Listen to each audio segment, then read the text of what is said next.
Hi friends, ఎలా ఉన్నారు అందరూ? ఈరోజు వచ్చేసి గోంగూర పచ్చడి. మిరపకాయలు వేగుతున్నాయి. మిరపకాయలు వేయించుకోవాలి ఫస్ట్. మరీ మాడిపోకూడదండి, అవి లైట్ బ్రౌన్.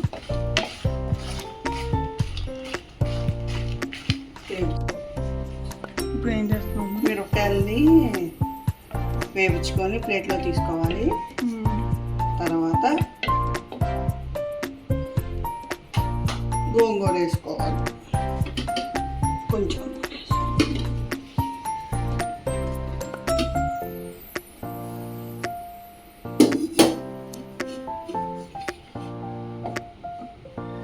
గోంగూర శుభ్రంగా కడుక్కోవాలి, లేకపోతే ఇసుకుంటుంది.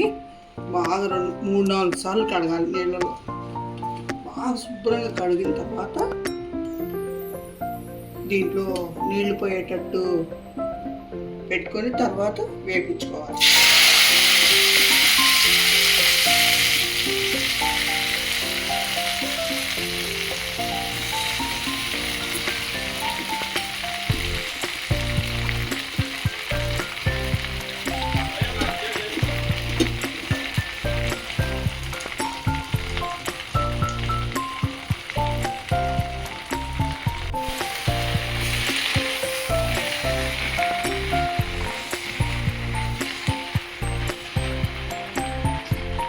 ఎక్కువసేపు ఉండలేకపోతున్నామండి.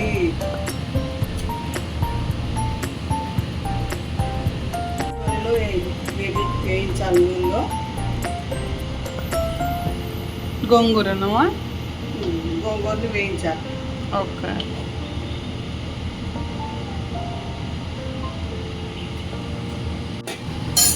ఇలా వేయించుకున్నాం కదా నూనెలో. ఇలా వేయించుకున్న తర్వాత ఆరాలి బాగా.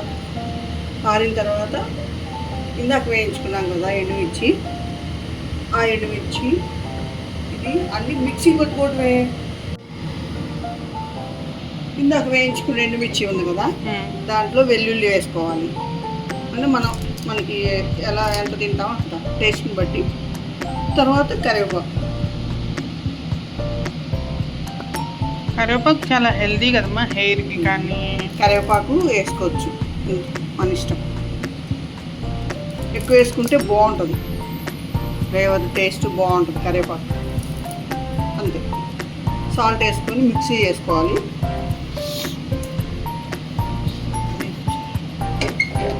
అంతే, మన టేస్ట్ని బట్టి సాల్ట్.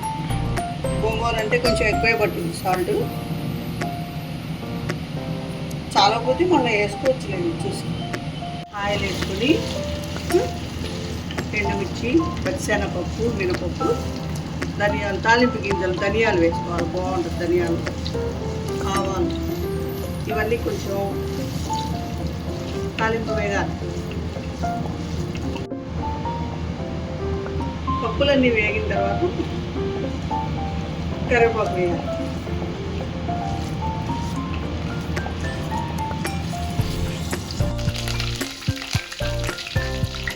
కరివేపాకు వేస్తాం కదా, ఇప్పుడు మిక్సీ కొట్టుకున్నాం కదా ఈ తాలింపు.